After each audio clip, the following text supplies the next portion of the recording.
ಮತ್ತೊಮ್ಮೆ ಬಣ್ಣ ಭವಿಷ್ಯ ವಿಶೇಷ ಕಾರ್ಯಕ್ರಮಕ್ಕೆ ಸ್ವಾಗತ. ಬಣ್ಣದಿಂದ ಅದೃಷ್ಟ ಖುಲಾಯಿಸಬಹುದು ಅಂತ ಹೇಳ್ತಾ ಇದ್ರೆ ನಮ್ಮ ಮಾತನ್ನ ಮುಂದುವರೆಸ್ತೀವಿ.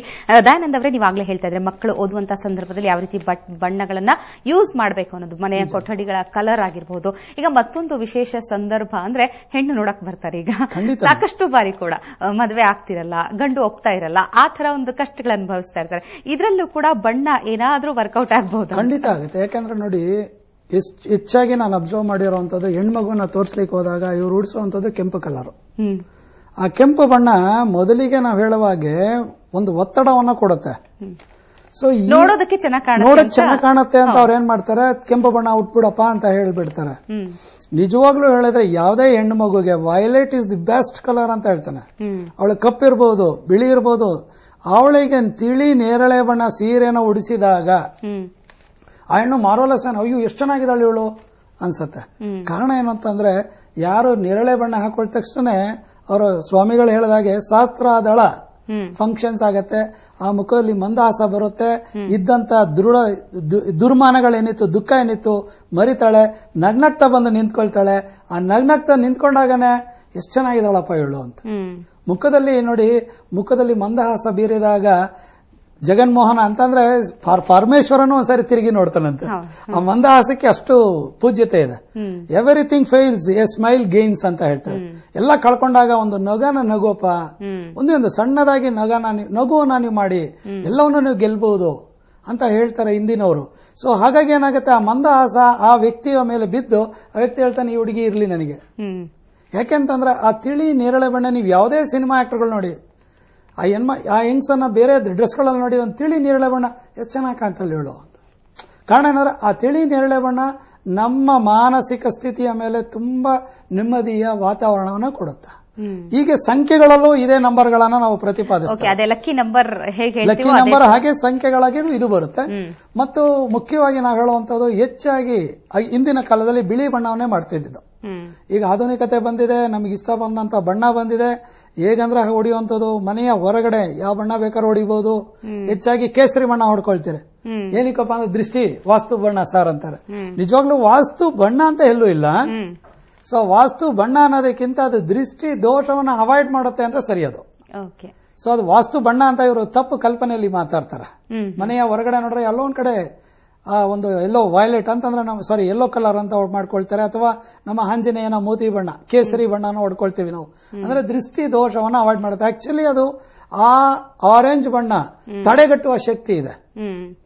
ನಿಜವಾಗ್ಲೂ ಮಂತ್ರತಂತ್ರಗಳನ್ನ ಅವಾಯ್ಡ್ ಮಾಡಬೇಕಾದ್ರೆ, ಒಂದು ದೃಷ್ಟಿ ದೋಷವನ್ನು ಅವಾಯ್ಡ್ ಮಾಡಬೇಕಾದ್ರೆ, ಒಬ್ಬರು ಮಂತ್ರತಂತ್ರಗಳಿಂದ ಹೊರಗಡೆ ಬರಬೇಕಾದ್ರೆ ಆಕ್ವಾಮೆರಿನ್ ಅಂತ ಬಣ್ಣ ಇದೆ, ರಾಮನ ಬಣ್ಣ ಅದು. ಕಾಳಿಕಾ ಮಾತೆಯ ಬಣ್ಣ. ಹೌದು, ಅವರು ಪೂಜಾ ರೂಮಲ್ಲಿ ಆ ಬಣ್ಣವನ್ನು ಹೊಡೆದಿದ್ದೇ ಆದರೆ ಅಕ್ವಾಮೆರಿನ್ ಅಂತ ಹೇಳ್ತಾನೆ. ಅದು ಶತಭಿಷ ನಕ್ಷತ್ರದ ಅಧಿಪತಿಗೆ ಬರುತ್ತೆ.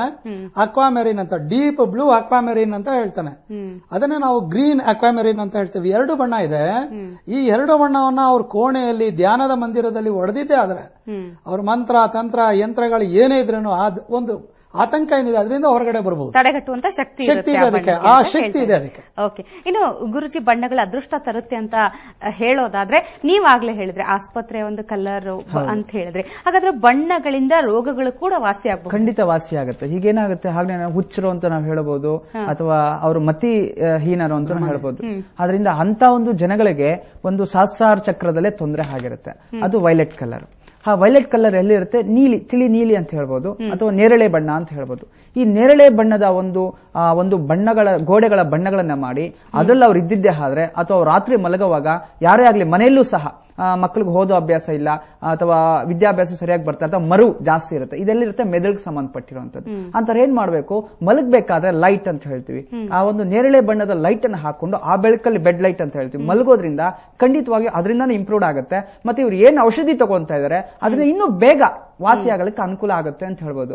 ಮತ್ತೆ ಅಷ್ಟೇ ಅಲ್ಲ, ಆ ಒಂದು ವಿಚಾರದಲ್ಲಿ ನಾವು ಹೋದಾಗ ಈ ಮೆದುಳಿನ ಶಕ್ತಿ ಅನ್ನೋದ್ರ ಬಗ್ಗೆ, ಮೆದುಳಿಗೆ ಸಂಬಂಧಪಟ್ಟಿರೋ ಯಾವ ರೋಗ ವಾಸಿ ಆಗುತ್ತೆ ಅಂತಂದ್ರೆ, ಈ ಪಿಟರಿ ಗ್ರಂಥಿಯ ಸಮಸ್ಯೆ ಅಂತ ಹೇಳ್ತೀವಿ, ಇದರಿಂದನೂ ಅತಿ ಬೇಗ ಮತ್ತೆ ನರಗಳ ದೌರ್ಬಲ್ಯ ಅಂತ ಹೇಳ್ತೀವಿ. ಆ ಒಂದು ಆರೋಗ್ಯವನ್ನು ಸಹ ಈ ಒಂದು ಕಲರಾಲಜಿ ಅಂತ ಹೇಳಿ ಕಲರ್ ಥೆರಪಿ ಅಂತ ಈಗ ಬಂದಿದೆ, ಅದರ ಮುಖಾಂತರ ವಾಸಿ ಮಾಡ್ತಾರೆ. ಮತ್ತೆ ಮೆದುಳಿನ ಯಾವುದೇ ಒಂದು ಸಮಸ್ಯೆ ಇದ್ರೂ ಸಹ ಈ ಸಹಸ್ರಾರ ಚಕ್ರದ ಒಂದು ನೇರಳೆ ಬಣ್ಣದಿಂದ ಮಲಗೋದು, ಆ ಗೋಡೆಗಳ ದೃಶ್ಯವನ್ನು ಅವ್ರು ಅತಿ ಹೆಚ್ಚಾಗಿ ನೋಡ್ತಾ ಇದ್ರೆ ಅದು ಖಂಡಿತ ಅದು ವಾಸಿ ಆಗುತ್ತೆ ಅಂತಾನೆ ಹೇಳ್ಬೋದು. ಅತಿ ಬೇಗ ವಾಸಿ ಆಗೋದಕ್ಕೆ ಅನುಕೂಲ ಆಗುತ್ತೆ. ಈಗ ಬಣ್ಣಗಳಿಂದ ರೋಗಗಳ ವಾಸಿ ಆಗುತ್ತೆ ಅಂದ್ರೆ ಇದಕ್ಕೆ ವೈಜ್ಞಾನಿಕ ತಳಹದಿ ಇದೆಯಾ? ಅಂದ್ರೆ ಆ ಬಣ್ಣದ ಕಿರಣಗಳು ಮೇಲೆ ಬಿದ್ರೆ ಆ ರೀತಿ ಪ್ರಭಾವ? ಹೌದು, ಖಂಡಿತ. ಈಗ ಏನಾಗುತ್ತೆ, ಆ ವೈಜ್ಞಾನಿಕ ಅಂತಂದಾಗ ನಾವು ಏನಾಗುತ್ತೆ, ಸೂರ್ಯನ ಬೆಳಕು ನಮ್ಮ ಮೇಲೆ ಬೀಳಲೇಬೇಕು, ಸೂರ್ಯನ ಬೆಳಕು ಬೇಕೇ ಬೇಕು. ಈ 84 ಲಕ್ಷ ಜೀವರಾಶಿಗಳಿಗೂ ಬೇಕೇ ಬೇಕು ಸೂರ್ಯನ ಬೆಳಕಿಲ್ಲ ಅಂದ್ರೆ ನಾವು ಒಂದು ಆಹಾರ ತಗೊಂಡ್ರು ಬೆಳಕಿಲ್ಲದೆ ಹೋದ್ರೆ ಆಹಾರ ಅದು ಉತ್ಪತ್ತಿ ಆಗೋದಿಲ್ಲ. ಎಲ್ಲರ ಮೇಲೆ ಬೆಳಕು ಮುಖ್ಯ. ಅದೇ ರೀತಿ ಆ ಬಣ್ಣದ ಬೆಳಕನ್ನ ನಾವು ತಗೊಳ್ಳೋದ್ರಿಂದ ಆ ದೇಹದಲ್ಲಿ ಕಾಂತಿ ಉಂಟಾಗುತ್ತೆ. ಹಾಗಲೇ ಇವ್ರು ಹೇಳ್ತಾ ಇದ್ದಾರೆ, ದಯಾನಂದ್ ಅವರು ಹೇಳಿದ ಹಾಗೆ ಮುಖದ ಮೇಲೆ ಮಂದಹಾಸ ಮೂಡುತ್ತೆ ಅಂತ. ಈಗ ನೋಡಿ, ನಾವು ಏನಾಗುತ್ತೆ, ನಮ್ಗೇನೋ ಒಂದು ಫೀಲಿಂಗ್ ಇರುತ್ತೆ, ಆ ಫೀಲಿಂಗ್ ಅಲ್ಲಿ ನಾವು ಕಳ್ಕೊಂಡಿರ್ತೀವಿ. ಅದು ಸಿಕ್ಕಿದ ತಕ್ಷಣ ಏನಾಗ್ಬಿಡುತ್ತೆ, ತುಂಬಾ ಸಂತೋಷ ಆಗ್ಬಿಡುತ್ತೆ. ಎಷ್ಟು ಸಂತೋಷ ಆಗುತ್ತೆ ಅಂತಂದ್ರೆ ನಮ್ ತುಂಬಾ ಪ್ರೀತಿಯಾದಂತ ಒಂದು ವಸ್ತು ಕಳೆದೋಗಿದ್ದು ಮತ್ತೆ ಸಿಕ್ಕಿದೆ ಅಂತಂದ್ರೆ ಅಷ್ಟೊಂದು ಸುಖ ಬೇರೆ ಯಾವ್ದು ಟೈಮಲ್ಲಿ ಇರೋದ. ಅದೇ ರೀತಿ ನಮ್ಮ ದೇಹದಲ್ಲಿ ಕೆಲವೊಂದು ಶಕ್ತಿಗಳನ್ನ ಕಳ್ಕೊಂಡ್ಬಿಟ್ಟಿರುತ್ತೆ. ಆ ಬಣ್ಣದಲ್ಲಿ ನಾವ್ ಇರ್ಬೇಕಾದ್ರೆ ಆ ಬಣ್ಣ ಅದು ಅಟ್ರಾಕ್ಟ್ ಮಾಡ್ಕೊಳ್ಳುತ್ತೆ ಆಟೋಮೆಟಿಕಲಿ. ಅದು ವೈಜ್ಞಾನಿಕ. ಯಾಕೆ ಅಂತಂದ್ರೆ ವೈಜ್ಞಾನಿಕವಾಗಿ ನಾವು ಸೈನ್ಸ್ ಮಾತಾಡಕ್ಕೆ ಅಂತ ಹೋದಾಗ ಒಂದ್ ಮಗು ಯಾವ ಒಂದು ಡಿಗ್ರಿ ಸೆಲ್ಸಿಯಸ್ ಬೆಳಕಲ್ಲಿ ಹುಟ್ಟುತ್ತೋ ಭೂಮಿ ಮೇಲೆ ಬೆಳಕು ಬಿದ್ದಿದ ತಕ್ಷಣ ಆ ಸಹಸ್ರಾರ ಚಕ್ರಗಳು ಆ ಫ್ರೀಕ್ವೆನ್ಸಿಯಲ್ಲಿ ಆಕ್ಟಿವೇಟ್ ಆಗುತ್ತೆ ಅಟ್ ಎ ಟೈಮ್. ಆಗ ಯಾವ್ಯಾವ ಬೆಳಕು ಬರ್ತಾ ಇದೆ ಅದನ್ನ ಮಾತ್ರ ಅಟ್ರಾಕ್ಟ್ ಆಗುತ್ತೆ. ಆಗ ಏನಾಗುತ್ತೆ, ಬಂದಾಗ ಈ ಸಹಸ್ರಾರ ಚಕ್ರದ ಬಗ್ಗೆ ನಾ ಮಾತಾಡ್ತಾ ಇದ್ದೀನಿ. ಆ ಸಹಸ್ರಾರ ಚಕ್ರ ಅದು ಎಷ್ಟು ಫ್ರೀಕ್ವೆನ್ಸಿ ಬೇಕು ಅಷ್ಟು ಫ್ರೀಕ್ವೆನ್ಸಿ ಎನರ್ಜಿ ಮಾತ್ರ ಅಲ್ಲಿ ಇರುತ್ತೆ. ಅದು ಬರ್ತಾ ಬರ್ತಾ ಅವ್ನಿಗೇನೋ ಅಲ್ಲಿ ಪೆಟ್ಟಾಗಿ ಅಥವಾ ಏನೋ ಒಂದು ನೋವುಂಟಾಗಿ ಅಥವಾ ಅಂಗವಿಕಲತೆ ಆಗಿ ಅಥವಾ ಮೆದುಳಿನದೇ ಒಂದು ಸ್ಥಿತಿ ಕಳ್ಕೊಂಡಾಗ ಆ ಒಂದು ಬೆಳಕಲ್ಲೇ ಇದ್ರೆ ಏನಾಗುತ್ತೆ, ಅದು ಅಟ್ರಾಕ್ಟ್ ಆಗುತ್ತೆ, ಹೀರ್ಕೊಳ್ತಾ ಇರುತ್ತೆ. ಬ್ರಹ್ಮರದ್ರಿಂದ ಒಳಗಡೆ ಪ್ರವೇಶ ಮಾಡುತ್ತೆ ಅಂತ ಹೇಳ್ಬೋದು ಒಂದೇ ವಿಧಾನದಲ್ಲಿ. ಈ ಬ್ರಹ್ಮರಿಂದ ಒಳಗಡೆ ಹೋದಾಗ ಆ ಬೆಳಕು ಏನಾಗುತ್ತೆ, ಅಲ್ಲಿ ಸುತ್ತಮುತ್ತಲು ಇರ್ತಕ್ಕಂಥ ವೈಜ್ಞಾನಿಕವಾಗಿ ನಾವು ಟ್ಯಾಬ್ಲೆಟ್ಸ್ ತಗೊಳ್ತಾ ಇರ್ತೀವಿ, ಈ ಬೆಳಕಿನ ಮುಖಾಂತರವಾಗಿ ಸಹ ಅದನ್ನ ರೆಡಿ ಆಗೋದಕ್ಕೆ ಅನುಕೂಲ ಆಗುತ್ತೆ. ಅತಿ ಶೀಘ್ರದಲ್ಲಿ ಇದು ವಾಸಿ ಆಗಲಿಕ್ಕೆ ಅನುಕೂಲ ಸಪೋರ್ಟ್ ಮಾಡುತ್ತೆ ಅಂತ ಹೇಳ್ಬೋದು. ಓಕೆ, ಈಗ ದಯಾನಂದ್ ಅವರ ರಾಶಿಗಳಿಗೆ ಅನುಗುಣವಾಗಿ ಬಟ್ಟೆ ಹಾಕೋಬೇಕು. ಒಂದು ರಾಶಿಗೆ 1, 2 ಅಥವಾ ಹೆಚ್ಚಂದ್ರೆ 3 ಬಣ್ಣಗಳು ಸೂಟ್ ಆಗಬಹುದು. ಆದ್ರೆ ಆ ರಾಶಿಯನ್ನು ನೋಡೋಕೆ ಕಪ್ಪಗಿರ್ಬೋದು ಅಥವಾ ಬೆಳ್ಳಗಿರ್ಬೋದು, ಅವರಿಗೆ ಆ ಬಣ್ಣಗಳು ಸೂಟ್ ಆಗಲ್ಲ, ನೋಡೋದಕ್ಕೆ ಸೂಟ್ ಆಗಲ್ಲ ಅಂದ್ರೆ ಏನ್ ಮಾಡ್ಬೇಕಾಗಾದ್ರೆ? ಹಂಗಿಲ್ಲಮ್ಮ, ಇಲ್ಲಿ ಮುಖ್ಯವಾಗಿ ಏನಾಗುತ್ತೆ, ಯಾವುದೇ ಬಣ್ಣ ಕೆಟ್ಟದಿಲ್ಲ. ಅದನ್ನ ನಾವು ಅನ್ಕೊಂಡಿದ್ದೀರಿ ಕೆಟ್ಟದ್ದು ಅಂತ. ಹಾಗಿದ್ರೆ ಎಲ್ಲಾ ಗ್ರಹಗಳು ಒಳ್ಳೇದೆ, ಎಲ್ಲಾ ಗ್ರಹಗಳು ಕೆಟ್ಟದ್ದೆ. ಈಗ ಎಕ್ಸಾಂಪಲ್ ನಾನು ತಗೊಳ್ಳೋದಾಯ್ತು ಅಂತಂದ್ರೆ ನಿಮಗೆ ಮಂಗಳನ ವಿಚಾರ ತಗೊಳ್ತೇನೆ. ಮಂಗಳ ಅಂದ ತಕ್ಷಣ ನಾವೇನಂತೀರಿ, ಅವ್ನು ಕೆಟ್ಟವನು, ಮಂಗಳ ದೋಷ ಏನೇನೋ ಬರ್ಕೊಳ್ತೀರಿ ನಾವು ಜ್ಯೋತಿಷ್ಯದಲ್ಲಿ. ಹಾಗೆಂದ್ರೆ ಮಂಗಳ ಕೆಟ್ಟವನ ಅಂತಂದ್ರೆ ನಿಜವಾಗ್ಲೂ ಹೇಳೋದಾದ್ರೆ ಮಂಗಳ ಚೆನ್ನಾಗಿದ್ದಕ್ಕೇನೆ ಚೆನ್ನಾಗಿರುವಂತ ವ್ಯಕ್ತಿಗಳು ದೊಡ್ಡ ದೊಡ್ಡ ಬಿಲ್ಡರ್ಸ್ ಇದಾರೆ, ದೊಡ್ಡ ದೊಡ್ಡ ಕಾರ್ಖಾನೆಯಲ್ಲಿ ಕೆಲಸ ಮಾಡೋರು ಇದ್ದಾರೆ, ದೊಡ್ಡ ದೊಡ್ಡ ಕಾರ್ಖಾನೆಗಳ ಅಧಿಪತಿ ಇದ್ದಾರೆ, ಸೈನ್ಯದಲ್ಲಿದ್ದಾರೆ. ಅವರೆಲ್ಲ ಆಗಿದ್ರೆ ಅವ್ರು ತಪ್ಪು ಅಂತ ಹೇಳ್ತೀರಾ? ಇಲ್ಲ, ಯಾವ ಗ್ರಹಗಳು ತಪ್ಪು ಅಲ್ಲ, ಯಾವ ಬಣ್ಣನೂ ತಪ್ಪಲ್ಲ.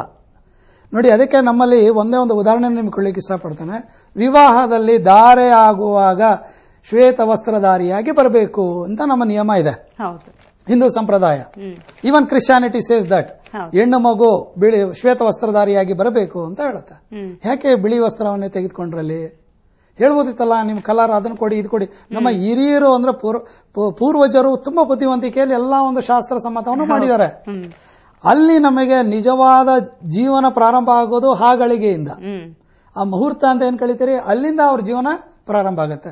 ಅದಕ್ಕಾಗಿ ಶ್ವೇತ ವಸ್ತ್ರಧಾರಿಗಳಾಗಿ ಬನ್ನಿಪ್ಪ, ರೇಷ್ಮೆ ವಸ್ತ್ರನೇ ಇರಬೇಕು. ಬಡವರು ಇದರ ಅಟ್ಲೀಸ್ಟ್ ರೇಷ್ಮೆಯ ವಸ್ತ್ರ ಸಣ್ಣದಾದ್ರು, ಯಾಕಂದ್ರೆ ಮೈಲಿಗೆ ಆಗಲ್ಲ ಅದಕ್ಕೆ ಅಂತ ಹೇಳುವಂತ ಮಾತಿಗೆ ಅವರನ್ನ ಧರಿಸಿ ಅಲ್ಲಿ ಬಂದು ಕೂರಿಸಿ ಮದುವೆನ ಮಾಡ್ತೇವೆ. ಈ ಶ್ವೇತ ಅನ್ನುವಂಥದ್ದು ನಿಮ್ಮ ಧ್ಯಾನದಲ್ಲಿ ಕುಳಿತಾಗ 7 ಚಕ್ರಗಳು ಸಮತೋಲನಕ್ಕೆ ಬಂದಿದ್ದೇ ಆದಾಗ ಮಾನಸಿಕ ಶಕ್ತಿ ಸಮತೋಲನದಲ್ಲಿ ನಿಂತ್ಕೊಳ್ಳುತ್ತೆ. ಈಗ ಎಕ್ಸಾಂಪಲ್ ನೀವು ಯೋಗಾಸನ ಮಾಡ್ತಾರೆ, ಯೋಗಾಸನದ ಹಿನ್ನೆಲೆ ತೆಗೆದುಕೊಂಡಾಗ ಯೋಗಾಸನದ ಹಿನ್ನೆಲೆಯಲ್ಲಿ 7 ಚಕ್ರಗಳನ್ನ ಉದ್ದೀಪನಗೊಳಿಸೋದು, ಆ ಚಕ್ರಗಳು ಮಲಗಿರೋವನ್ನ ನಾವು ತಟ್ಟಿ ಎಬ್ಬರಿಸೋದಕ್ಕೆ ಯೋಗಾಸನಗಳ ಮಾಡಿ ಅಂತೇವೆ. ಅಥವಾ ಮಂತ್ರಶಾಸ್ತ್ರದಲ್ಲಿ ಕೆಲವು ಬೀಜಾಕ್ಷರಗಳಿದೆ, ಅದನ್ನ ಉಚ್ಚಾರಣೆ ಮಾಡೋದ್ರಿಂದ ಆ ಶಕ್ತಿ ಊರ್ಜಿತವಾಗುತ್ತೆ, ಉದ್ಭವ ಆಗುತ್ತೆ ಅಂತ ಹೇಳುವಂಥದ್ದು. ಅಥವಾ ನೀವು ಹಾಕೊಳ್ಳುವಂತ ಜರ್ಮ್ಸ್ ಇರ್ಬೋದು, ಇವೆಲ್ಲ ಮನುಷ್ಯನಿಗೆ ಯಾಕೆ ಅಂತಂದ್ರೆ ಮನುಷ್ಯನಿಗೊಬ್ಬನಿಗೆ 6 ಸೆನ್ಸ್ ಇರೋದು, ಪ್ರಾಣಿಗಳಿಗೆ ಯಾಕಿಲ್ಲ ಸರ್? ಇದಕ್ಕಿಲ್ಲ. ಅದಕ್ಕಾಗಿ ಅದು ಪ್ರಾಣಿಗಳ 6 ಸೆನ್ಸ್ ಬೇರೆ ರೀತಿ ಇದೆ, ಮನುಷ್ಯನಿಗೆ ಮಾತ್ರ ಜ್ಞಾನ ಇದೆ. ಮನುಷ್ಯನಿಗೆ ರಿಸೀವರ್ ಅಂತ ಹೇಳಿದೆ ನಾನು ಮೊದಲೇ ಆ ಪದವನ್ನು ಉಪಯೋಗಿಸಿದ್ದೇನೆ. ಯಾಕೆಂದ್ರೆ ಇವನಿಗೆಲ್ಲ ಬೇಕಾಗಿದೆ. ಜಗತ್ತಿನ ಆಧುನಿಕತೆ ಏನಿದೆ ಅದು ಪಡಿತಾನೆ, ಪೌರಾಣಿಕದಲ್ಲಿರುವಂತಹ ವಿಚಾರಗಳನ್ನು ತೆಗೆದುಕೊಳ್ತಾನೆ, ಜೀವನವನ್ನ ಸುಖಮಯ ಮಾಡ್ಕೊಳ್ಳಿಕ್ಕೆ ಎಲ್ಲ ಅಗತ್ಯ ಇದೆ ಅಂತ ಹೇಳಿಕ್ಕೆ ಇಷ್ಟಪಡ್ತೀನಿ. ಓಕೆ, ನಿಮ್ಮಿಬ್ಬರ ಜೊತೆ ಸಾಕಷ್ಟು ಇನ್ನೂ ಮಾತಾಡೋದಿದೆ. ಅದಕ್ಕೂ ಮೊದಲು ವೀಕ್ಷಕರೇ ಒಂದು ಸಣ್ಣ ವಿರಾಮ.